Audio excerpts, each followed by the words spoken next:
Hello students, ये झारखंड सार संग्रह का बुक है। उड़ान पब्लिकेशन का सबसे लेटेस्ट एडिशन 11th एडिशन। पूरा बुक हम लोग कवर कर रहे हैं। बहुत सारी वीडियोस आ चुकी हैं। विविध पूरा कंप्लीट हो गया है और अब हम लोग अर्थव्यवस्था को भी इस वीडियो के बाद समाप्ति कर लेंगे। यानी कि इस वीडियो में हम लोग अब विद्युत परियोजनाओं को पढ़ेंगे, परिवहन को पढ़ेंगे और संचार को पढ़ेंगे। तो अर्थव्यवस्था का पूरा टॉपिक जो है वो कवर हो जाएगा। ठीक है, तो आइए इसकी शुरुआत करते हैं। आप वीडियो को लाइक कर लीजिएगा और चैनल सब्सक्राइब कर लीजिएगा। ठीक है, तो इसको शुरू कर रहे हैं यहाँ से। झारखंड राज्य की कुल स्थापित विद्युत क्षमता 3238 मेगावाट है, जिसका वर्गीकरण इस प्रकार है। तो विद्युत क्षमता कैसे बांटा हुआ है? केंद्र सरकार के स्वामित्व के अंतर्गत 73.59% आता है, राज्य सरकार के अंतर्गत 18.63% और निजी क्षेत्र 7.78% विद्युत क्षमता इनके अंतर्गत आता है। कोयला आधारित कितना है? 65%, सबसे ज़्यादा है क्योंकि यहाँ सबसे ज़्यादा कोयला से ही बिजली बनाया जाता है। जल आधारित 10% और नवीकरणीय जो है वो 25% है। ठीक है, झारखंड राज्य में प्रति व्यक्ति ऊर्जा खपत 853 किलोवाट प्रति घंटा यूनिट है, जो राष्ट्रीय औसत जो कि 1122 किलोवाट है उससे कम है। यानी कि राष्ट्रीय औसत अगर इंडिया के व्यू से देखें तो 1122 किलोवाट है, लेकिन अगर झारखंड का देखें तो 853 किलोवाट है। ये डिफरेंस याद रखिएगा। और झारखंड का जो कंजप्शन है वो थोड़ा कम है, 853 ही है। झारखंड में दो प्रकार की विद्युत परियोजनाएं हैं, ताप विद्युत परियोजना और जल विद्युत परियोजना। तो वैसे ही बांट करके बुक में हम लोग पढ़ेंगे, पहले ताप विद्युत परियोजना फिर जल विद्युत परियोजना।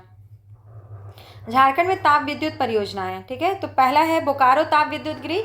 यह कोयला आधारित प्रथम ताप विद्युत गृह है, जिसे दामोदर घाटी परियोजना के तहत स्थापित किया गया था। सन 1953 ईस्वी में यहाँ से बिजली उत्पादन प्रारंभ हुआ तथा इसकी उत्पादन क्षमता 500 मेगावाट है।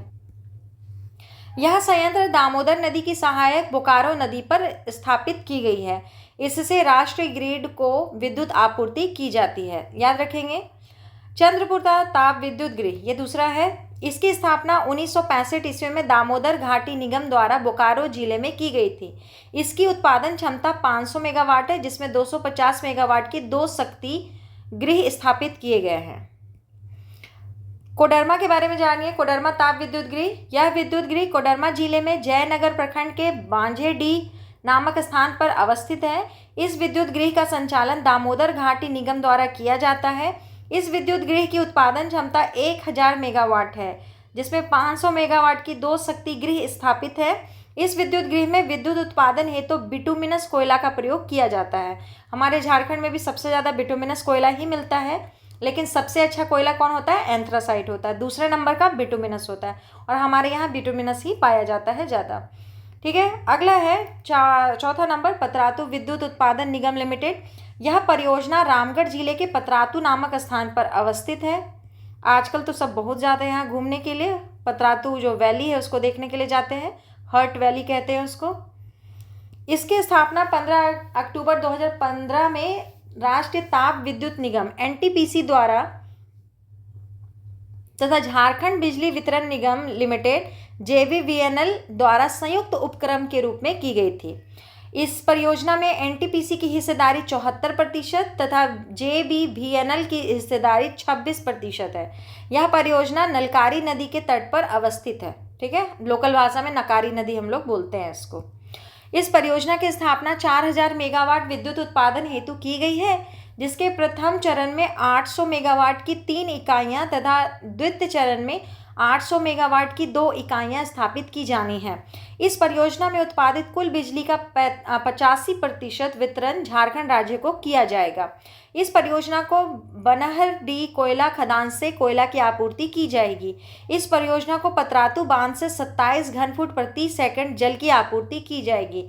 पतरातू डैम जो देखने जाते हैं वही डैम से इसको पानी मिल जाएगा। इस परियोजना को ग्रामीण विद्युतीकरण निगम लिमिटेड द्वारा ऋण प्रदान किया जाएगा, जिसमें 75% ऋण वो एनटीपीसी को देगा और 25% ऋण जेवीवीएनएल को प्रदान किया जाएगा। इस परियोजना से पूर्व यहाँ रूस के सहयोग से चौथी पंचवर्षीय योजना के दौरान 1973 ईस्वी में पतरातू ताप विद्युत गृह की स्थापना की गई थी। 840 मेगावाट वाले पतरातू ताप विद्युत गृह से हटिया रांची स्थित एचसीएल को विद्युत आपूर्ति की जाती थी। पतरातू ताप विद्युत गृह झारखंड राज्य विद्युत बोर्ड जेएसईबी के अधीन कार्यरत था। ठीक है। अब चलिए तेनूघाट ताप विद्युत गृह। यह संयंत्र बोकारो जिले में तेनूघाट बांध दामोदर नदी के समीप स्थापित किया गया है। इसकी स्थापना 26 नवंबर 1987 को कंपनी अधिनियम 1956 के तहत किया गया था। यह याद रखिएगा, ठीक है, कंपनी अधिनियम 1956। इसकी क्षमता 420 मेगावाट है। इसकी क्षमता 420 मेगावाट है। इसका मुख्यालय हिनू रांची में अवस्थित है। अब चलेंगे छठे नंबर पे, उत्तरी कर्णपुरा ताप विद्युत गृह। इस संयंत्र की स्थापना राष्ट्रीय ताप विद्युत निगम द्वारा टंडवा चतरा में प्रस्तावित है। इस संयंत्र की कुल क्षमता 1980 मेगावाट है, जिसमें 660 मेगावाट की 3 इकाइयों की स्थापना की जाएगी। इस संयंत्र से उत्पादित बिजली का वितरण Jharkhand 500 megawatt, Bihar 688 megawatt, Orissa 396 megawatt तथा पश्चिम बंगाल 99 मेगावाट को किया जाएगा। शेष बिजली का वितरण ऊर्जा मंत्रालय द्वारा आवश्यकता अनुसार निर्धारित किया जाएगा। अब देखिए अन्य ताप विद्युत परियोजनाएं, ठीक है। तो पहला है अडानी पावर लिमिटेड। यह परियोजना गोड्डा जिले में 425 एकड़ भूभाग में विस्तारित है। इस परियोजना की स्थापना विशेष आर्थिक क्षेत्र के तहत की गई है। इस परियोजना की कुल क्षमता 1600 मेगावाट है। इस परियोजना की स्थापना हेतु सरकार द्वारा 14,000 करोड़ रुपए की स्वीकृति प्रदान की गई है। इस परियोजना में उत्पादित बिजली में से 1496 मेगावाट का निर्यात बांग्लादेश ऊर्जा बोर्ड को किया जाएगा, ठीक है। यहाँ से बिजली बन के कहाँ जाता है? बांग्लादेश में जाता है। अब दूसरा देखिए टाटा पावर लिमिटेड। यह परियोजना जोजोबेड़ा जमशेदपुर में अवस्थित है। इस परियोजना को टाटा स्टील से 67.5 मेगावाट क्षमता की विद्युत इकाई का अधिग्रहण करके किया गया है। इस परियोजना की वर्तमान क्षमता 547 मेगावाट है। कितना है? 547 मेगावाट है। Inland power limited. यह परियोजना गोला प्रखंड रामगढ़ के तोनागातू गांव में अवस्थित है। इस परियोजना की उत्पादन क्षमता 63 मेगावाट है। इस परियोजना द्वारा उत्पादित बिजली का वितरण झारखंड विद्युत वितरण निगम को किया जाता है। अब देखिए आधुनिक पावर लिमिटेड। यह परियोजना सरायकेला खरसावां के पालमपुर व श्रीरामपुर गांव में अवस्थित है। इस परियोजना की उत्पादन क्षमता 270 मेगावाट है। अगला है मैथन पावर लिमिटेड। यह टाटा पावर तथा दामोदर घाटी निगम के संयुक्त उपक्रम वाली पीपीबी मोड 74 और 26 के अनुपात पर आधारित परियोजना है, ठीक है। धनबाद जिला में स्थापित इस परियोजना की कुल क्षमता 1050 मेगावाट है। यह सब क्रिटिकल तकनीक पर आधारित भारत की पहली ताप विद्युत परियोजना है। इस परियोजना द्वारा झारखंड, पश्चिम बंगाल, नई दिल्ली तथा केरल को विद्युत आपूर्ति की जाएगी, ठीक है। जगह का नाम याद रखना है। झारखंड को मिलेगा, पश्चिम बंगाल को, नई दिल्ली और केरल, ठीक है। अब चलते हैं जल विद्युत परियोजना में। झारखंड में जल विद्युत परियोजनाएं। तिलैया जल विद्युत केंद्र, यह झारखंड की प्रथम जल विद्युत परियोजना है। इसकी स्थापना 1953 ईस्वी में दामोदर घाटी निगम द्वारा की गई थी। यह कोडरमा जिले में बराकर नदी पर स्थित है, ठीक है। इसकी उत्पादन क्षमता 4 मेगावाट है, जिसमें 2 मेगावाट की 2 इकाइयां स्थापित हैं, ठीक है। जल से रहेगा तो उसका मेगावाट का क्षमता ज़्यादा नहीं रहेगा, ठीक है। दूसरा है मैथन जल विद्युत केंद्र। इसकी स्थापना दामोदर घाटी निगम के अधीन 1957 ईस्वी में की गई थी। यह धनबाद जिले में बराकर नदी पर स्थित है। यह गैस टरबाइन पर आधारित झारखंड का एकमात्र विद्युत उत्पादन केंद्र है। यह दक्षिण पूर्व एशिया में अपनी तरह का प्रथम विद्युत केंद्र है। इसकी उत्पादन क्षमता 63.2 मेगावाट है, जिसमें 20 मेगावाट की 2 इकाइयाँ तथा 23.2 मेगावाट की 1 इकाई स्थापित है। अब देखिए स्वर्ण रेखा जल विद्युत परियोजना।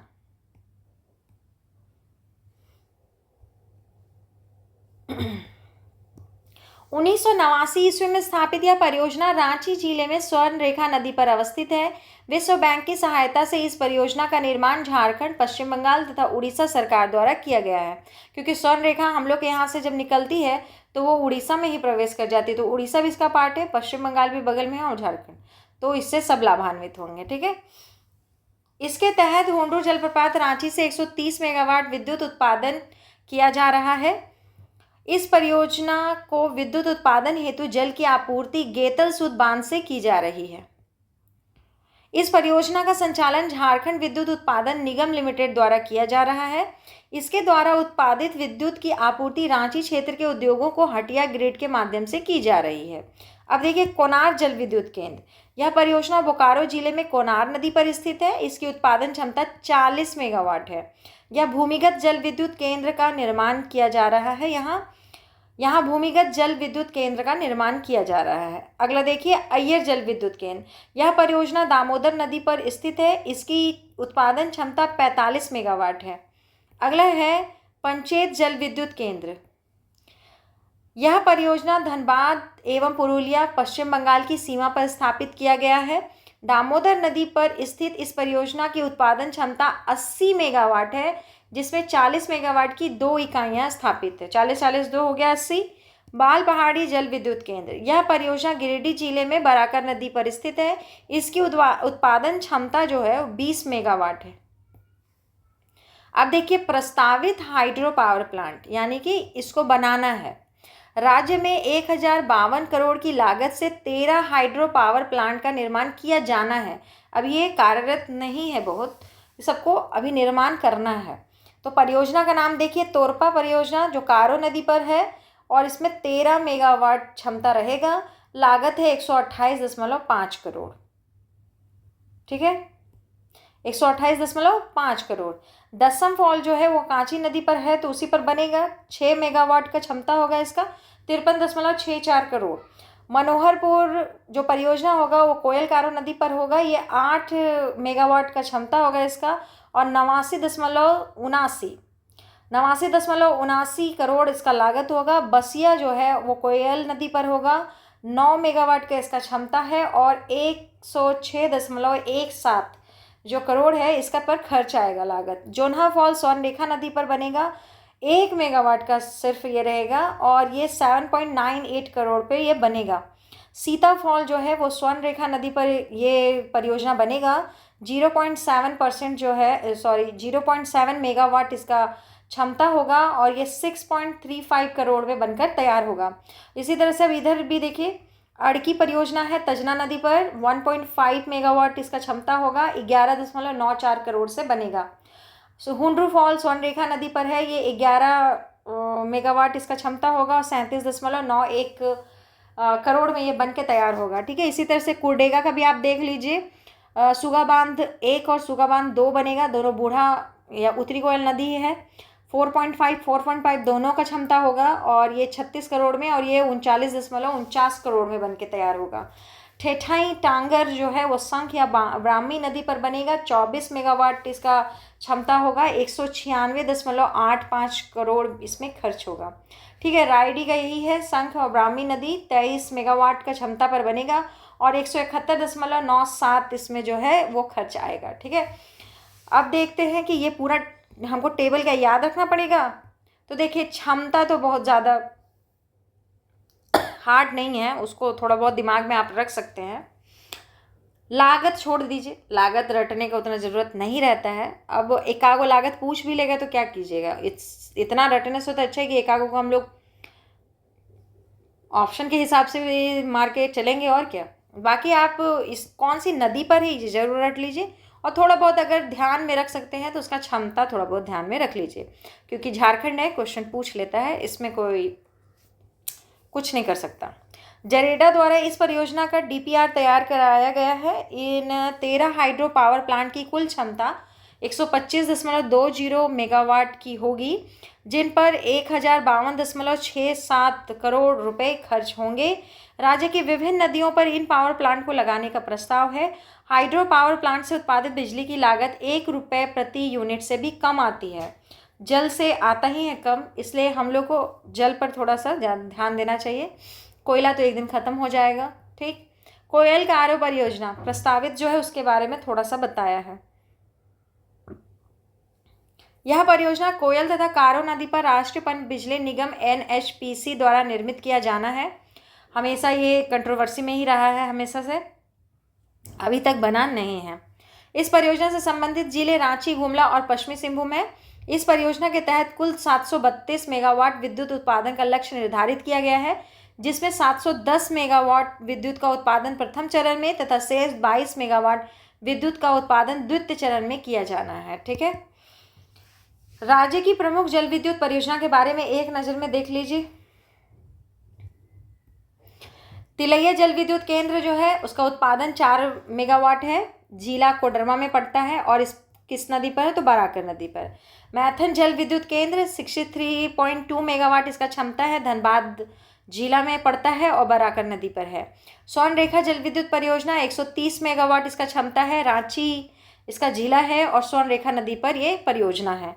कोनार जल विद्युत केंद्र 40 मेगावाट इसका क्षमता है, बोकारो जिला में पड़ता है, कोनार नदी पर। ठीक है, पंचेत जल विद्युत केंद्र 40 मेगावाट इसका क्षमता है, धनबाद जिला में दामोदर नदी पर पड़ता है। बाल पहाड़ी जल विद्युत केंद्र 20 मेगावाट इसका क्षमता है, गिरिडीह जिला में है ये और बराकर नदी पर बना हुआ है।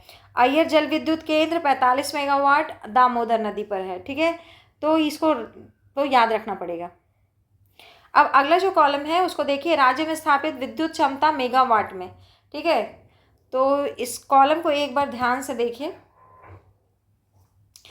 राज्य का दिया हुआ है कि कोयला से इसका 420 मेगावाट का उत्पादन होता है, जल विद्युत से 120, नवीकरणीय 63.5 और कुल अगर राज्य का कहें तो ये राज्य 603.5 मेगावाट विद्युत उत्पादित कर रहा है।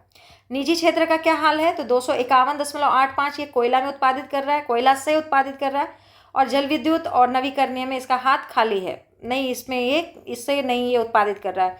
तो इसका टोटल निजी का कितना हो गया 251.85 जो मेगावाट है ये उत्पादित कर रहा है। केंद्र का कितना है तो केंद्र देखिए 14.11 नहीं है ये 1411.93 मेगावाट ये कोयला से उत्पादित कर रहा है। ठीक है, जल से ये कितना विद्युत उत्पादित कर रहा है 210.63 मेगावाट, और नवीकरणीय ऊर्जा पर ये ध्यान दिया है, इससे 760 मेगावाट ये उत्पादित यहाँ से कर ले रहा है। तो अगर हम कहें कि केंद्र कुल उत्पादन कितना कर रहा है तो 2382.56 मेगावाट इसका उत्पादन है। अब सबका कुल किया है, ऐसे कीजिएगा तो ये कुल हो जाएगा, इस तीनों को जोड़ेगा तो इधर से, और ये तीनों को जोड़ेगा तो इधर से हो जाएगा, और इधर से इसको जोड़ेगा तो इधर, और डायरेक्टली इधर से जोड़ने से ये इधर जाता है। ठीक है, यही टोटल बताया है, जिसका हमको लगा नहीं कि बहुत ज़्यादा ज़रूरत था।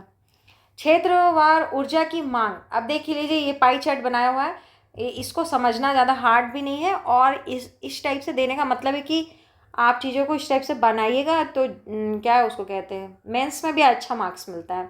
घरेलू क्षेत्र में 57% है, उद्योग क्षेत्र में 29%, व्यवसायिक क्षेत्र में क्या है 11% है, और ये जो है ये छोटा छोटा इसमें 1% कृषि क्षेत्र में और 0.5% रेलवे और 0.9% जो सार्वजनिक क्षेत्र में है। क्षेत्रवार ऊर्जा की मांग मतलब कहाँ कितना खपत हो रहा है। बिजली तो आप देख लीजिए बन रहा है, यहाँ इतना बना रहा है, राज्य इतना बना रहा है, केंद्र इतना बना रहा है, निजी इतना बना रहा है, जल से इतना बनता है, कोयला से इतना बना रहे हैं, नवीकरणीय मतलब हम लोग सौर ऊर्जा ये सब लगा के रखे हैं तो ये इतना बना रहे हैं, वो तो हम लोग पढ़ लिए।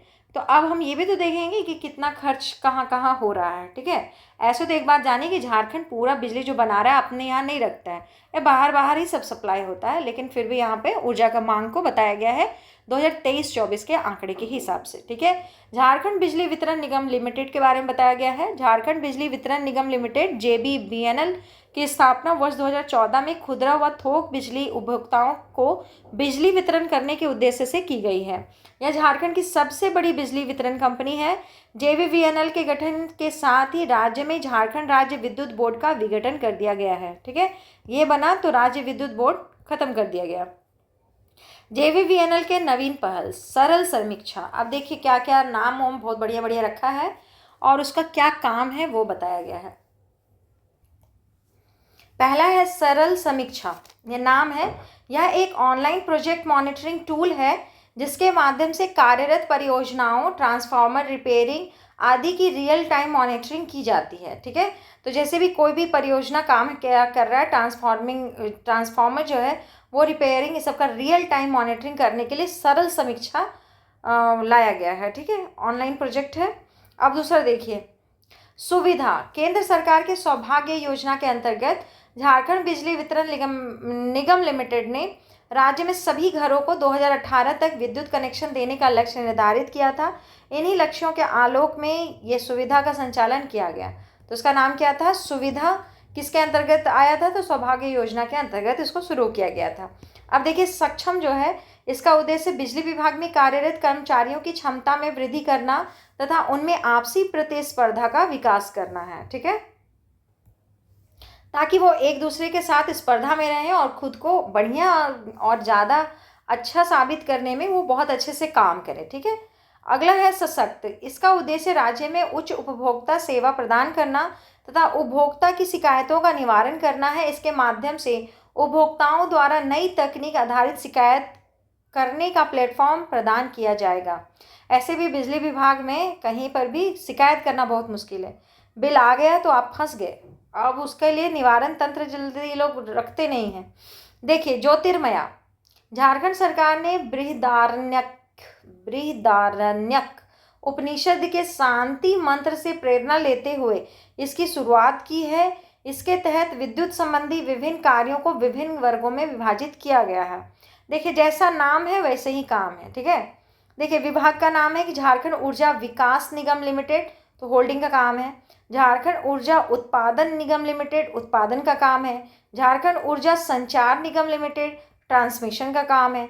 झारखंड ऊर्जा वितरण निगम लिमिटेड, तो जब वितरण है तो वितरण का काम है। ठीक है, तो जैसा नाम है एकदम सेम काम है, रटने का कोई ज़रूरत कॉलम का पड़ेगा नहीं आपको। ठीक है, अब यहाँ पे देखेंगे कि झारखंड में विद्युत उत्पादक इकाइयाँ हैं, कौन कौन सी इकाई है, कौन सा कंपनी है और किसका किसका कितना क्षमता है और वो आपूर्ति क्षेत्र कहाँ आपूर्ति करता है। ठीक है, तो ये दामोदर घाटी निगम है। ये जल्य में आपको पता है पंचे तो तिलैया आएगा, कोयला में बोकारो चंद्रपुरा और कोडरमा आएगा, है ना। आपूर्ति क्षेत्र डीवीसी कमांड एरिया है इसका। अगर इनलैंड पावर लिमिटेड को देखें तो कोयला पर आधारित इसका क्षमता 63 मेगावाट, ये जेबीवीएनएल के अंतर्गत इसका आपूर्ति क्षेत्र है। आधुनिक पावर कोयला पर आधारित है 270 मेगावाट। फिर टाटा पावर कंपनी जो है वो कोयला पर भी बनाते हैं और तापीय वेस्ट और सोलर पर भी। तो ये देखिए कोयला पे इसका मैथन पर 1050 मेगावाट और जोजोबेरा में इसका 547 मेगावाट, तापीय वेस्ट में 120 और सोलर 8 मेगावाट। ठीक है, तेनूघाट विद्युत निगम कोयला जो है वो कोयला पर आधारित इसका है और 420 मेगावाट इसका क्षमता है। ये क्वेश्चन पूछा हुआ है, 5वां नंबर क्वेश्चन तेनूघाट विद्युत निगम का जो क्वेश्चन है वो आया हुआ है कि इसका क्षमता कितना है। इसीलिए कह रहे कि क्षमता भले हार्ड है याद करने में, लेकिन थोड़ा बहुत तो आपको दिमाग में रखना पड़ेगा क्योंकि क्वेश्चन आता है, कभी कभी मिलान करने में भी दे देगा क्षमता डाल करके। ठीक है, इसलिए थोड़ा बहुत आपको रटना पड़ जाएगा। पतरातू विद्युत निगम का जो है उत्पादन 4000 मेगावाट का है, कोयला पर आधारित है, बगल से उसको कोयला मिल जाता है। एनटीपीसी व जेवीएनएल इसका आपूर्ति क्षेत्र है। ठीक है, अब देखेंगे अन्य तथ्य। गैर नवीकरणीय ऊर्जा झारखंड झारखंड देश का एकमात्र राज्य है जहां कोल इंडिया लिमिटेड की 3 प्रमुख कोयला उत्पादक कंपनियां सीसीएल, बीसीसीएल तथा ईसीएल कार्यरत हैं। झारखंड राज्य के गोड्डा जिले में अदानी समूह के द्वारा 1600 मेगावाट का विद्युत उत्पादन संयंत्र स्थापित किया गया है, जिससे बांग्लादेश को बिजली आपूर्ति की जा रही है। अगला है ultra mega power project. Jharkhand राज्य में 17 अल्ट्रा मेगा पावर प्रोजेक्ट की पहचान की गई है, जिसमें से 9 को अनुमति प्रदान की गई है। झारखंड राज्य का पहला ultra mega power project Tilaiya है। देवघर के हुसैनाबाद में राज्य का दूसरा अल्ट्रा मेगा पावर प्रोजेक्ट स्थापित किया जाना है। नवीकरणीय ऊर्जा पर देखिए, आजकल नवीकरणीय ऊर्जा पर ध्यान सरकार दे रही है। ठीक है, झारखंड राज्य में पर्याप्त सौर विकिरण की उपलब्धता के कारण यहाँ प्रचुर सौर ऊर्जा उत्पादन की संभावनाएं विद्यमान है। राज्य में वर्ष में 300 दिन 4 से 5 घंटे पर्याप्त धूप की उपलब्धता होती है। झारखंड राज्य में 18,180 मेगावाट सौर ऊर्जा उत्पादन की क्षमता है। इसके अतिरिक्त राज्य में लघु पन बिजली 228 मेगावाट, बायोमास 90 मेगावाट, कचरा से ऊर्जा उत्पादन 10 मेगावाट की भी संभावनाएं विद्यमान है। सभी स्रोतों को मिलाकर राज्य में 18,870 मेगावाट नवीकरणीय ऊर्जा उत्पादन की क्षमता है। तो चलिए अब अगर क्षमता है तो इस पर थोड़ा सा इन्वेस्टमेंट करे सरकार और उसको क्या करे, यूज़ करे ना। राज्य में दामोदर घाटी निगम द्वारा सौर ऊर्जा उत्पादन हेतु कोडरमा में 1.162 मेगावाट तथा मैथन धनबाद में 0.102 मेगावाट क्षमता के इकाई की स्थापना की गई है। ठीक है, ये नवीकरणीय ऊर्जा के अंतर्गत इतना क्षमता हम लोग के झारखंड में है। अब देखिए सोलर पार्क योजना, ये तो पूरा फेमस रहा। अभी सोलर पार्क को ultra mega solar power project की शुरुआत 12 दिसंबर 2014 को किया गया है, जिसकी कुल लक्षित क्षमता जो है 20,000 मेगावाट है। वर्ष 2017 में इस योजना की क्षमता को बढ़ाकर 40,000 मेगावाट कर दिया गया है, जिसके तहत 2021-22 तक 50 सोलर पार्क की स्थापना की जानी थी।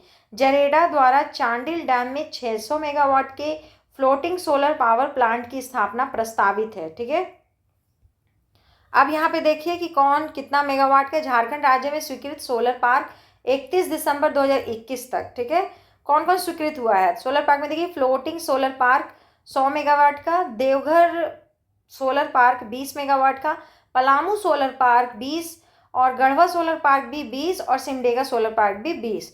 तो याद रखेंगे देवघर, पलामू, गढ़वा और सिमडेगा जो है 20-20 मेगावाट का है, और फ्लोटिंग सोलर पार्क जो है उसका क्षमता 100 मेगावाट का रहेगा। ठीक है, अब हम लोग देखेंगे झारखंड की परिवहन प्रणाली कि परिवहन कैसा है यहाँ पे। ठीक है, झारखंड की परिवहन प्रणाली अगर आप इसको बांटिए तो राष्ट्रीय राजमार्ग, रेल परिवहन, वायु परिवहन और जल परिवहन। जल परिवहन हम लोग के यहाँ ज़्यादा डेवलप नहीं है, साहिबगंज के क्षेत्र में थोड़ा बहुत है, उसको हम लोग बहुत ज़्यादा मान के नहीं चलते हैं। ठीक है, क्योंकि वहाँ गंगा नदी बहता है तो थोड़ा बहुत है। बाकी राष्ट्रीय राजमार्ग, रेल परिवहन, वायु परिवहन पे हम लोग डिपेंड करते हैं। देखिए राष्ट्रीय राजमार्ग को राष्ट्रीय राजमार्ग, राजकीय राजमार्ग, मुख्य जिला सड़क, अन्य आरसीडी सड़क और अंतर्राष्ट्रीय राजमार्ग में इसको बांटा गया है। ठीक है, तो सबसे पहले पढ़ेंगे सड़क परिवहन। सड़क पे हम लोग सबसे ज़्यादा चलते हैं ना। झारखंड राज्य में 60% माल की ढुलाई तथा 85% यात्रियों की ढुलाई सड़क परिवहन के माध्यम से की जाती है। मतलब कि 60% माल जो हम लोग के पूरे झारखंड में ढुला रहा है वो, और 85% यात्री जो ढुल रहे हैं, इधर से उधर जा रहे हैं, सब सड़क के द्वारा जा रहे हैं। राज्य में राजकीय राजमार्गों व सड़कों के विकास एवं सुदृढ़ीकरण हेतु 2015 में झारखंड राज्य राजमार्ग प्राधिकरण, state highways authority of Jharkhand, शाई का गठन किया गया है। NHAI हम लोग पढ़ते हैं ना, नाई, जो हम लोग का नेशनल लेवल पे है, उसी के तर्ज पर यह है साई। ठीक है, साई इसका फुल फॉर्म क्या हो गया? State highways authority of Jharkhand. बिल्कुल याद रखना। कब बना था? 2015 में। झारखंड आर्थिक सर्वेक्षण 2024-25 के अनुसार झारखंड राज्य में सड़क घनत्व प्रति 1000 वर्ग किलोमीटर पर सड़क की लंबाई 186.2 किलोमीटर है, जो अगर यकीन मानिए तो बहुत कम है। ठीक है, लेकिन ये जो भी है आप याद करके चलिए 186.2 किलोमीटर, जिसे 2025 तक 250 किलोमीटर करने का लक्ष्य निर्धारित किया गया है। वर्ष 2023 में सड़क घनत्व 177.3 किलोमीटर प्रति 1000 वर्ग किलोमीटर था। इस प्रकार राज्य के सड़क घनत्व 8.9 किलोमीटर प्रति 1000 वर्ग किलोमीटर की वृद्धि से दर्ज की गई है। ठीक है, तो वृद्धि ठीक है, बाकी थोड़ा और स्पीड में होना ही चाहिए। देखिए 186 अभी है, पहले जो था उसमें कितना था? 177.3 था। झारखंड राज्य में सड़कों को 5 भागों में वर्गीकृत किया जाता है। चलिए, तो कौन कौन 5 भाग है? पहला भाग है राष्ट्रीय राजमार्ग। ठीक है, नेशनल हाईवेज, एक से अधिक राज्यों को जोड़ने वाले अथवा एक ही राज्य के अत्यंत महत्वपूर्ण मार्गों को जोड़ने वाले मार्ग को राष्ट्रीय राजमार्ग का दर्जा दिया जाता है। ठीक है, राष्ट्रीय राजमार्ग के लिए सड़कों का चयन राज्य सरकार द्वारा किया जाता है तथा केंद्र द्वारा सहमत होने पर इसे राष्ट्रीय राजमार्ग घोषित कर दिया जाता है। मतलब कि राज्य सरकार पहले प्रस्तावित करके बताएगी जा करके केंद्र सरकार को कि इसको आप राष्ट्रीय राजमार्ग बनाइए। अब केंद्र सरकार उसको देखेंगे, जांच करेगी, सहमत होगा तो वो बनाने के लिए उसको घोषित कर देगा। राष्ट्रीय राजमार्ग के रखरखाव का खर्च केंद्र सरकार द्वारा वहन किया जाता है।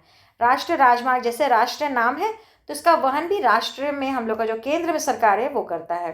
आर्थिक सर्वेक्षण 2024-25 के अनुसार सितंबर 2024 तक झारखंड राज्य में राष्ट्रीय राजमार्ग की कुल लंबाई 3500 किलोमीटर है। देखिए रोड बड़ी स्पीड से बन रहा है, वो भी नेशनल हाईवे तो और स्पीड से, इससे इसमें थोड़ा थोड़ा डाटा क्या हो जाता है, बदल जाता है। इसलिए अभी के हिसाब से तो आप इतना रट लीजिए, लेकिन ये डाटा चेंज हो जाएगा कुछ दिन में ही। अगला है झारखंड के राष्ट्रीय राजमार्ग में परिवर्तन के बाद झारखंड का सबसे लंबा राष्ट्रीय राजमार्ग NH20 है, जिसकी लंबाई 391.6 किलोमीटर है तथा यह 6 जिलों कोडरमा, हजारीबाग, रामगढ़, रांची, खूंटी, पश्चिमी सिंहभूम से होकर गुजरता है। देखिए एक कोना धरते हुए एकदम लास्ट दूसरे पे पहुंच गया ये। राष्ट्रीय राजमार्ग में परिवर्तन से पूर्व झारखंड का सबसे लंबा राष्ट्रीय राजमार्ग NH33 NH20 में परिवर्तित हो गया है। पहले हम लोग NH33 कहते थे सबसे लंबा, लेकिन अब वो किस में परिवर्तित हो गया है? NH20 में, जिसकी लंबाई 333 किलोमीटर थी तथा यह राज्य के 6 जिलों से होकर गुजरता था। झारखंड में सर्वाधिक जिलों से होकर गुजरने वाला राष्ट्रीय राजमार्ग अब हम लोग पढ़ेंगे NH20। अब NH30 आप नहीं बोलेंगे 33, जो 6 जिलों से होकर गुजरती है। देखिए यहाँ एक कॉलम दिया हुआ है झारखंड में राष्ट्रीय राजमार्ग परिवर्तन के बाद। देखिए कॉलम बहुत ज़्यादा डाटा दिया है, इतना तो नहीं रटना है। एक दो बार कभी फुर्सत हो तो बैठ जाइएगा और इसको एक दो बार देख लीजिएगा कौन सा सड़क किधर जाता है। बाकी आप अगर लड़का होंगे तो भले आप समझ जाएं, बाकी हम लोग जैसे आदमी को तो नहीं आएगा। चलिए झारखंड में प्रमुख राष्ट्रीय राजमार्ग, ठीक है, तो ये एक दिया हुआ है मैप। इसमें भी अगर आप राष्ट्रीय राजमार्ग ढूंढ के कहीं जाना चाहते हैं तो एकदम जाइए, अगर आपको दिखता है और मिलता है तो। बाकी हम लोग आगे पढ़ते हैं। राष्ट्रीय राजमार्ग 19 NH19 स्वर्णिम चतुर्भुज परियोजना का भाग है, ठीक है, ये याद रखना है। आप जब स्वर्णिम चतुर्भुज का फिगर भी बनाएंगे ना तो NH19 वहाँ से टच करता है, वैसे हम लोग दिखाते हैं। राजकीय राजमार्ग, स्टेट हाईवे, राज्य की राजधानी को जिला मुख्यालय से जोड़ने वाली सड़कें राजकीय राजमार्ग कहलाती हैं। राज्य के राजमार्गों का देखरेख राज्य सरकार द्वारा किया जाता है। झारखंड में राजकीय राजमार्ग की कुल लंबाई 1232 किलोमीटर है, ठीक है। तो अब हमसे पूछे कि राजकीय मार्ग जो है उसका कुल लंबाई कितना है? 1232 है। और राष्ट्रीय मार्ग अभी हम लोग देखे थे 3500, है ना, बढ़ ही गया होगा अब तक में। और क्योंकि नेशनल हाईवे पर सरकार इतना ज़बरदस्त काम कर रही है कि वो नित बढ़ रहा है। अब देखिए मार्ग देखिए और लंबाई, ठीक है, तो ये हम लोग का राजकीय राजमार्ग है। थोड़ा बहुत पढ़ लेते हैं क्योंकि थोड़ा बहुत ध्यान में आ जाए तो अच्छी बात है, बाकी आप भी पढ़ सकते हैं। देखिए रांची, नामकुम, टाटी सिलवे, अनगढ़ा, सिल्लीमुरी, इसका कितना है लंबाई? 61.4। रांची, कांके, पतरातू, भुरकुंडा, रामगढ़, ये रोड बहुत अच्छा बना हुआ है, 57 किलोमीटर है। तमाड़ की, खूंटी, बसिया, कोलेबीरा 125 किलोमीटर का है। कोलेबीरा, बानो, गुआ, जामदा, नुआ, मंडी, गमहरिया, ये क्या है, कितना? 83 है, ठीक है। इसी तरह से आप इसको पूरा पढ़ लीजिए, ठीक है।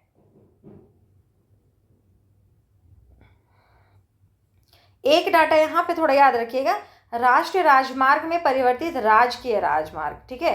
अब राष्ट्रीय राजमार्ग में परिवर्तित हो चुका राजकीय राजमार्ग कितना था? 654.5। शेष राजकीय राजमार्ग की लंबाई कितना है? 1231.9। ये दोनों जरूर याद रखिएगा, ठीक है। अब हम लोग चलेंगे झारखंड में राजकीय राजमार्ग कौन कौन? 5, 8, 11, 14, 15, 16, 17 को राष्ट्रीय राजमार्ग में परिवर्तित कर दिया गया है। एकदम इसको अगर बैठ के याद कर सकते तो कर लीजिए। 11 के बाद 12, 13 नहीं है, 14, 15, 16, 17 है, ठीक है। और यहाँ से 5, 8 है, 5, 3, 8, 8, 3, 11, अच्छा है। देखिए तो 5, 3, 8, 8, 3, 11, 11, 3, 14, उसके बाद 15, 16, 17, ये तो कोड हो गया, ये रटा जाएगा, फटाक से रटा जाएगा ये। मुख्य जिला सड़क, मेन डिस्ट्रिक्ट रोड्स, ये सड़कें जिला की मुख्य सड़क होती हैं जो अन्य जिलों से मिलती हैं। मुख्य जिला सड़कों का रखरखाव जिला प्रशासन द्वारा किया जाता है। झारखंड में मुख्य जिला सड़कों की लंबाई 4846 किलोमीटर है, ये याद रखने लायक क्वेश्चन है। अंतर्राष्ट्रीय राजमार्ग, एशिया तथा सुदूर पूर्व आर्थिक सहयोग द्वारा प्रस्तावित 63,500 किलोमीटर लंबा अंतर्राष्ट्रीय राजमार्ग झारखंड राज्य के बरही से भी गुजरेगा। कहाँ से गुजरेगा? बरही से भी। भारत में इस राजमार्ग की लंबाई 2680 किलोमीटर प्रस्तावित है, जो अमृतसर, दिल्ली, आगरा, कानपुर, कोलकाता से ढाका को तथा आगरा, ग्वालियर, हैदराबाद, बंगलौर, धनुषकोडी एवं बरही झारखंड को काठमांडू से जोड़ेगा। यह अंतर्राष्ट्रीय राजमार्ग एशियाई राजमार्ग को यूरोपीय अंतर्राष्ट्रीय राजमार्ग से जोड़ेगा तथा यह Singapore, Thailand, Myanmar, Bangladesh, Bharat, Pakistan एवं तुर्की से होकर गुजरेगा। राष्ट्रीय राजमार्ग बना देगा, उसके बाद सब लड़ लेगा और उसके बाद सब एक दूसरे को बंद कर देगा, नहीं। अब पाकिस्तान जो सड़क जाएगी, दोनों लड़ेगा नहीं, आधा दिन तो ये इसका ट्रेन वापस कर देता है, ये इसका ट्रेन वापस कर देता है, ऐसे है भी मार खाने लायक आदमी नहीं। झारखंड में सड़क मार्ग का वर्गीकरण। राष्ट्रीय राजमार्ग 3500 इसका लंबाई है, राजकीय राजमार्ग 1231.9 है, प्रमुख जिला सड़कें 4845.7 है, और अन्य जिला सड़कें जो हैं 8759.4 है। ठीक है, वर्गीकरण हो गया। झारखंड में सड़क मार्ग का वर्गीकरण, राष्ट्रीय राजमार्ग 3500 याद करके चलना है, राजकीय राजमार्ग 1231.9, प्रमुख जिला सड़कें 4845.7 और अन्य जिला सड़कें आप 8759.4 याद करके चलेंगे। डाटा याद करना पड़ता है यहाँ। झारखंड कॉरिडोर। झारखंड राज्य में कुल 1367 किलोमीटर 4 लेन कॉरिडोर के निर्माण परियोजनाओं को मंजूरी प्रदान की गई है। कॉरिडोर परियोजना के तहत राज्य में 6 हाई स्पीड अंतर्राष्ट्रीय स्तर के कॉरिडोर का निर्माण किया जाएगा। प्रस्तावित 6 कॉरिडोर का विवरण निम्नवत है।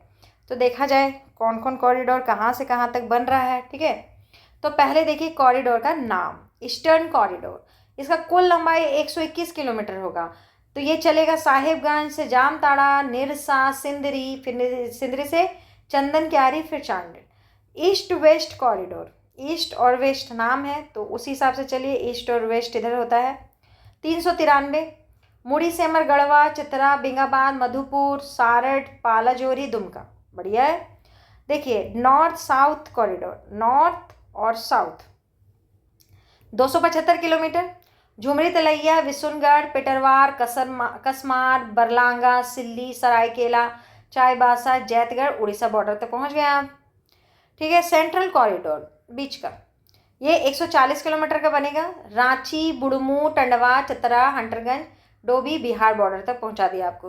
टूरिस्ट कॉरिडोर 270 किलोमीटर का, मिलन चौक, सिल्ली, रांगामाटी रोड, सरायकेला, खरसावां, तमाड़, फिर खूंटी, गोविंदपुर, सिसई, फिर उसके बाद घाघरा, नेतरहाट, गारू, सरयू, लातेहार, हेरहंज, बालूमाथ, छावा मोड़, बिहार बॉर्डर पहुंच गए।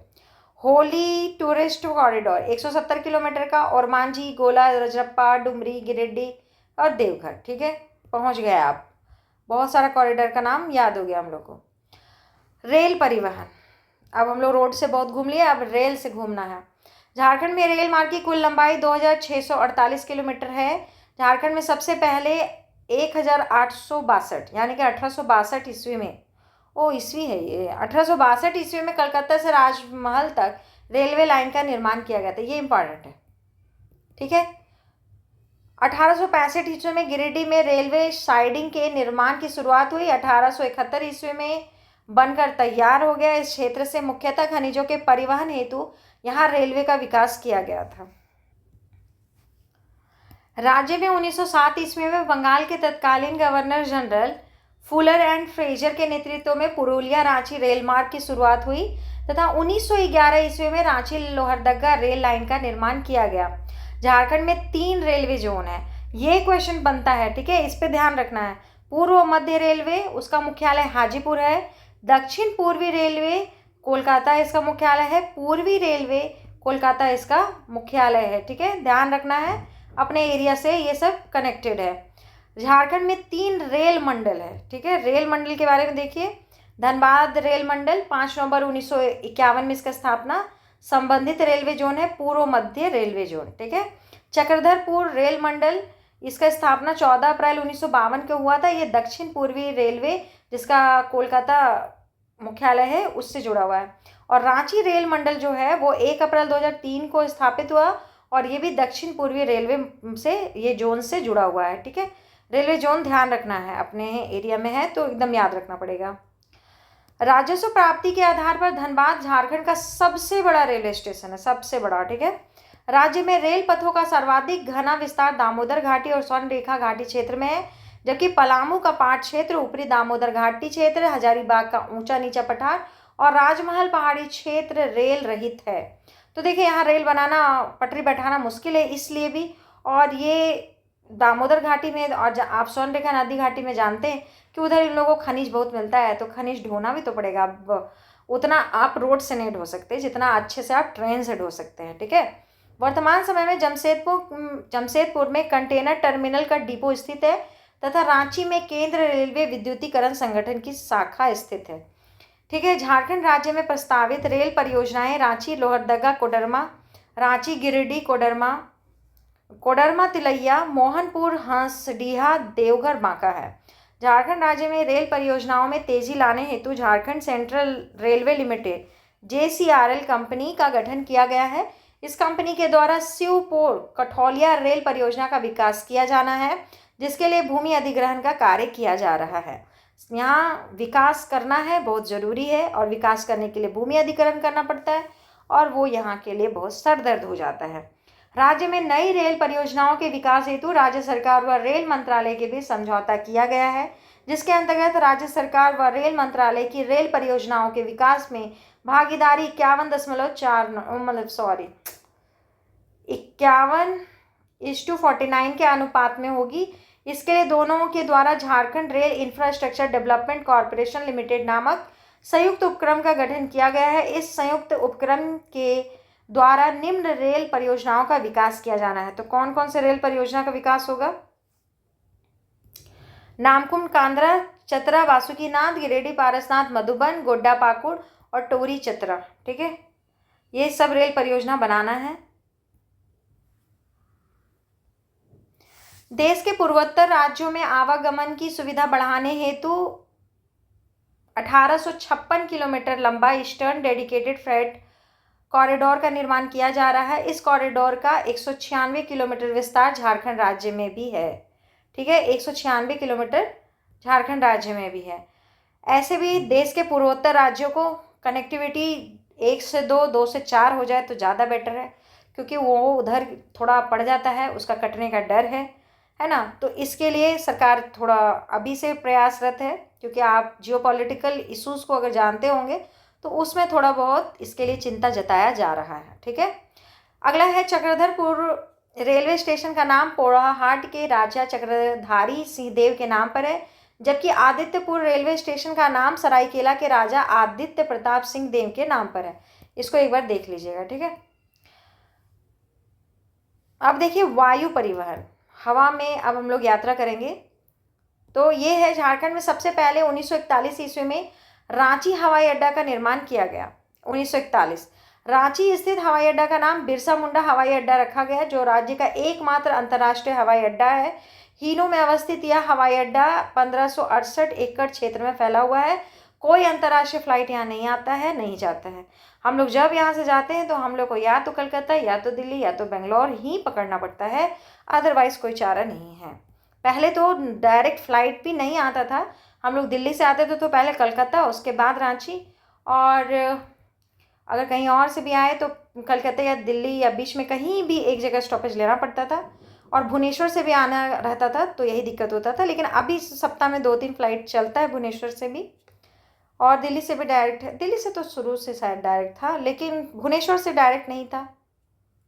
और भी जगह से डायरेक्ट फ्लाइट नहीं मिलता है। ठीक है, और छोटा सा एयरपोर्ट है, वो ज़्यादा बड़ा एयरपोर्ट है नहीं। बिरसा मुंडा हवाई अड्डा रांची झारखंड का एकमात्र अंतर्राष्ट्रीय हवाई अड्डा है। बिरसा मुंडा हवाई अड्डा रांची देश का 27वां बड़ा तथा देश का 28वां व्यस्तम हवाई अड्डा है। राज्य में अन्य हवाई अड्डे जमशेदपुर सोनारी हवाई अड्डा, धनबाद, बोकारो, दुमका, सिद्धू कानू हवाई अड्डा व मैथन हवाई अड्डा में उपलब्ध है। रांची तथा जमशेदपुर में उड्डयन तथा ग्लाइडिंग की सुविधा पहले से ही उपलब्ध थी। दुमका तथा धनबाद में राज्य सरकार ने नए ग्लाइडिंग सेंटर की स्थापना की है तथा गिरिडीह व बोकारो में ग्लाइडिंग सेंटर विकसित किया जा रहा है। राज्य के देवघर में हवाई अड्डा कार्यरत हो गया है। इस हवाई अड्डे के निर्माण हेतु झारखंड सरकार, भारतीय विमानपत्तन प्राधिकरण तथा DRDO के बीच त्रिपक्षीय समझौता किया गया था। इस हवाई अड्डे का शिलान्यास 25 मई 2018 को भारत के प्रधानमंत्री नरेंद्र मोदी द्वारा किया गया था। इस हवाई अड्डे का उद्घाटन 12 जुलाई 2022 को प्रधानमंत्री नरेंद्र मोदी द्वारा किया गया है। साहेबगंज जिला में एक घरेलू हवाई अड्डा तथा एक एयर कार्गो हब का निर्माण प्रस्तावित है। राज्य सरकार द्वारा दुमका में व्यावसायिक पायलट लाइसेंस प्रशिक्षण एकेडमी की शुरुआत करने की योजना बनाई गई है। इसे आर्यन एविएशन प्राइवेट लिमिटेड के साथ मिलकर पीपीपी मॉडल पर शुरू किया जाएगा। केंद्र सरकार के रीजनल कनेक्टिविटी स्कीम के तहत झारखंड के दुमका तथा बोकारो का चयन किया गया है। झारखंड में पहली बार जमशेदपुर के सोनारी हवाई अड्डा पर वर्ष 1940 में विमान उतारा गया था। द्वितीय विश्व युद्ध के दौरान जापानी सेना को रोकने हेतु ब्रिटिश कंपनी ने चाकुलिया पूर्वी सिंहभूम में एक हवाई अड्डा का निर्माण किया था। 1944-45 ईस्वी में ब्रिटिश सरकार ने बर्मा अभियान के सफल संचालन हेतु नवाडी में एयर पट्टी का निर्माण किया था। देखिए ये सब इतिहास है, इससे रिलेटेड एक बार पढ़ लीजिए, याद हो जाएगा, ज़्यादा याद करना नहीं पड़ेगा, लेकिन एक दो बार पढ़िए, पढ़ने में भी तो अच्छा लग रहा है। झारखंड में स्थित हवाई अड्डे का नाम और स्थिति। बिरसा मुंडा हवाई अड्डा जो है हम लोग रांची में है। देवघर हवाई अड्डा देवघर में है। सोनारी हवाई अड्डा जमशेदपुर में और ढालभूम हवाई अड्डा जो है जमशेदपुर में है। ठीक है, तो अब हम लोग आगे बढ़ते हैं। बोकारो हवाई अड्डा जो है बोकारो में है। धनबाद हवाई अड्डा धनबाद में। मैथन हवाई अड्डा धनबाद में। सिद्धू कान्हू हवाई अड्डा जो है वो दुमका में है। उड़ान योजना जो है उड़े देश का आम नागरिक के तहत झारखंड में जमशेदपुर, बोकारो, धनबाद, दुमका, हजारीबाग, गिरिडीह तथा मेदिनीनगर को शामिल किया गया है। ठीक है, अब पढ़ेंगे हम लोग जल परिवहन। ट्रेन इतना महंगा है कि इससे तो अच्छा सही में आदमी उड़ के ही चला जाए। एक तो ट्रेन में टिकट नहीं मिलता है, दूसरा मिलता भी है तो बहुत, एक तत्काल लीजिए फिर उसके बाद उसको अदर चार्जेस दीजिए करके, तो रेल का तो भाड़ा बहुत ज़्यादा हो जाता है। जल परिवहन। राष्ट्रीय जलमार्ग 1 प्रयागराज हल्दिया झारखंड राज्य के साहेबगंज से होकर गुजरती है। जल परिवहन हम लोग के यहाँ जल परिवहन का बहुत बढ़िया जो विकास होता है वो हम लोग के यहाँ नहीं हुआ है। ठीक है, लेकिन फिर भी राष्ट्रीय जलमार्ग 1 प्रयागराज हल्दिया झारखंड राज्य के साहेबगंज से होकर गुजरती है क्योंकि वहाँ गंगा नदी बहता है। जनवरी 2020 में केंद्रीय परिवहन मंत्री नितिन गडकरी के द्वारा साहिबगंज में मल्टी मॉडल बंदरगाह का उद्घाटन किया गया है। भारत में कुल 111 राष्ट्रीय जलमार्ग को अधिसूचित किया गया है। इसमें राष्ट्रीय जलमार्ग 56 खरगई नदी पर तथा राष्ट्रीय जलमार्ग 96 स्वर्णरेखा नदी पर प्रस्तावित है। ठीक है, दोनों का नाम याद रखेंगे। खरगई नदी पर जो है वो 56 और जो स्वर्णरेखा नदी पर है वो 96। दोनों का 6 का आंकड़ा चल रही अच्छा है। अब हम लोग इसमें अन्य तथ्य में देखते हैं कि झारखंड राज्य में रांची बोकारो जोड़ने हेतु एक्सप्रेसवे का निर्माण किया जा रहा है, जो राज्य का पहला एक्सप्रेसवे होगा। ठीक है, एक्सप्रेसवे पे चलने में बहुत मज़ा आता है, एकदम स्पीड में आप निकल सकते हैं, 100 से तो ऊपर एकदम आराम से चलाइए और एकदम बढ़िया लगता है चलने में। एक्सप्रेसवे में बहुत टाइम भी बच जाता है। यह एक्सप्रेसवे जो जैना मोड़ बोकारो से गोला रामगढ़ होते हुए और मांझी रांची तक प्रस्तावित है। यह एक्सप्रेसवे बोकारो से गोला तथा गोला से और मांझी तक 2 हिस्सों में निर्मित किया जाएगा। ठीक है, झारखंड में एक 6 लेन वाला ग्रीनफील्ड एक्सप्रेसवे प्रस्तावित है जो वाराणसी से रांची होते हुए कोलकाता तक जाएगी। यह परियोजना राज्य के चतरा, हजारीबाग, रामगढ़ व बोकारो से होते हुए गुजरेगी। हम दिल्ली वाले एक्सप्रेसवे पे और भी बहुत सारे एक्सप्रेसवे पे चले, बहुत अच्छा लगता है, बहुत ज़्यादा, एकदम साए साए गाड़ी चलता है। राज्य सरकार द्वारा एक औद्योगिक कॉरिडोर स्थापित किया जाना प्रस्तावित है जिसके तहत जमशेदपुर, धनबाद एवं रांची को जोड़ने हेतु 6 लेन एक्सप्रेसवे का निर्माण कर गोल्डन ट्रायंगल स्थापित किया जाना है। केंद्र सरकार के भारतमाला परियोजना में राष्ट्रीय राजमार्ग 75 वर्तमान में NH-31 को शामिल किया गया है। इसके तहत कुड्डू से डाल्टनगंज मेदिनीनगर होते हुए उत्तर प्रदेश तक 203 किलोमीटर लंबाई के 4 लेन सड़क का निर्माण किया जाएगा। इसके अतिरिक्त संबलपुर से रांची के बीच 147 किलोमीटर की सड़क परियोजना को भी भारतमाला परियोजना के तहत मंजूरी प्रदान की गई है। भारत का पहला PM गति शक्ति कार्गो टर्मिनल्स थापर नगर स्टेशन धनबाद आसनसोल मंडल में शुरू किया गया है। ठीक है, झारखंड की संचार व्यवस्था। संचार व्यवस्था में डाक व्यवस्था पढ़ना है, आकाशवाणी प्रसारण व्यवस्था और दूरदर्शन व्यवस्था पढ़ना है। ठीक है, डाक व्यवस्था 12 जनवरी 2001 को झारखंड राज्य में झारखंड डाक सर्किल की स्थापना की गई। यह बिहार डाक सर्किल के अंतर्गत कार्यरत है। झारखंड डाक सर्किल के अंतर्गत 7 पोस्टल डिवीजन रांची, धनबाद, सिंहभूम, संथाल परगना, हजारीबाग, पलामू तथा Giridih, 2 railway mail service Ranchi व धनबाद तथा 1 पोस्टल स्टोर डिपो रांची कार्यरत है। पिन कोड प्रणाली में झारखंड राज्य के लिए प्रथम अंक के रूप में 8 का प्रयोग किया जाता है। झारखंड में डाकघरों की कुल संख्या 4580 31 मार्च 2023 तक के डाटा के हिसाब से है। भारत नेट परियोजना भारत ब्रॉडबैंड नेटवर्क लिमिटेड द्वारा संचालित के प्रथम चरण में झारखंड के 7 जिलों रांची, हजारीबाग, कोडरमा, बोकारो, रामगढ़, देवघर, गिरिडीह को भी शामिल किया गया है। ये याद कर लीजिए, ठीक है। आकाशवाणी प्रसारण व्यवस्था। झारखंड में प्रसारण का मुख्य साधन आकाशवाणी केंद्र है, जिसके माध्यम से स्थानीय एवं प्रादेशिक कार्यक्रमों का प्रसारण किया जाता है। राज्य का प्रमुख आकाशवाणी केंद्र रांची है, जो उच्च शक्ति ट्रांसमिशन क्षमता से युक्त है। इसकी स्थापना 1957 ईस्वी को की गई थी, ये याद आपको रखना है। राज्य के अन्य आकाशवाणी केंद्र चाईबासा, धनबाद, जमशेदपुर, हजारीबाग तथा मेदिनीनगर हैं, जो निम्न शक्ति ट्रांसमिशन क्षमता से युक्त है। झारखंड में ऑल इंडिया रेडियो के 13 स्टेशन हैं। ये केंद्र रांची, जमशेदपुर, हजारीबाग, मेदिनीनगर, गढ़वा, गुमला, चाईबासा, चतरा, बोकारो, धनबाद, देवघर, घाटशिला तथा गिरिडीह में हैं। 10 जनवरी 2020 को कोटियाहाट, नेतरहाट में असुरी भाषा के संरक्षण हेतु राज्य के पहले असुर मोबाइल रेडियो की शुरुआत की गई थी, याद रखना है डेट। 8 मार्च 2020 को अंतर्राष्ट्रीय महिला दिवस के अवसर पर रांची विश्वविद्यालय द्वारा अपने कम्युनिटी रेडियो खांची 90.4 FM की शुरुआत की गई। ये याद रखने लायक चीज़ है, नहीं। रांची विश्वविद्यालय अपना रेडियो चालू किया और उसका फ्रिक्वेंसी का नाम क्या है? 90.4 90.4 FM आप लगाइए और इसके बारे में सुनिए। अब चलेंगे दूरदर्शन व्यवस्था। राज्य में सर्वप्रथम रांची में 6ठी पंचवर्षीय योजना के दौरान 25 सितंबर 1984 ईस्वी में दूरदर्शन केंद्र की स्थापना की गई थी। ये याद कर लीजिए, ठीक है। 25 सितंबर 1984। वर्ष 1983 में राष्ट्रीय उपग्रह 1B मतलब कि इनसेट 1B के प्रक्षेपित किए जाने के बाद दूरदर्शन कार्यक्रम के सीधे प्रसारण हेतु धनबाद, दुमका, देवघर, बोकारो, जमशेदपुर तथा हजारीबाग में लघु शक्ति वाले ट्रांसमीटर केंद्र स्थापित किए गए हैं। राज्य में उच्च शक्ति ट्रांसमीटर केंद्र की स्थापना मेदिनीनगर, डाल्टनगंज में भी की गई है। अब चलिए अन्य तथ्य। झारखंड, यहाँ है अन्य तथ्य। झारखंड राज्य में 2005-2006 में Jharkhand state wide area network की स्थापना की गई थी। यह राज्य के सभी जिलों में उपलब्ध है। झारनेट 2005-06, ठीक है।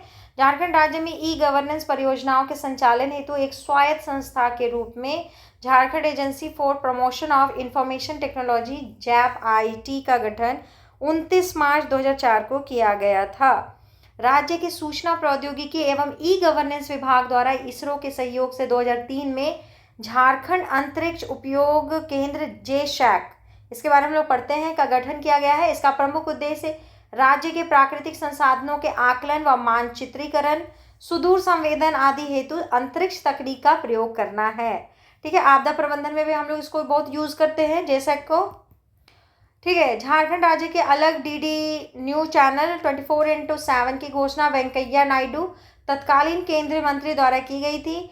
झारखंड राज्य में 1 अगस्त 2016 से स्टेट डाटा सेंटर की शुरुआत की गई है, जिसका निर्माण त्रिस्तरीय संरचना के रूप में व क्लाउड के आधार पर किया गया है। झारखंड राज्य में भारत सरकार की सहायता से state e governance service delivery gateway का संचालन किया जा रहा है। इसके अंतर्गत रांची में वाईफाई सुविधा उपलब्ध कराई जा रही है।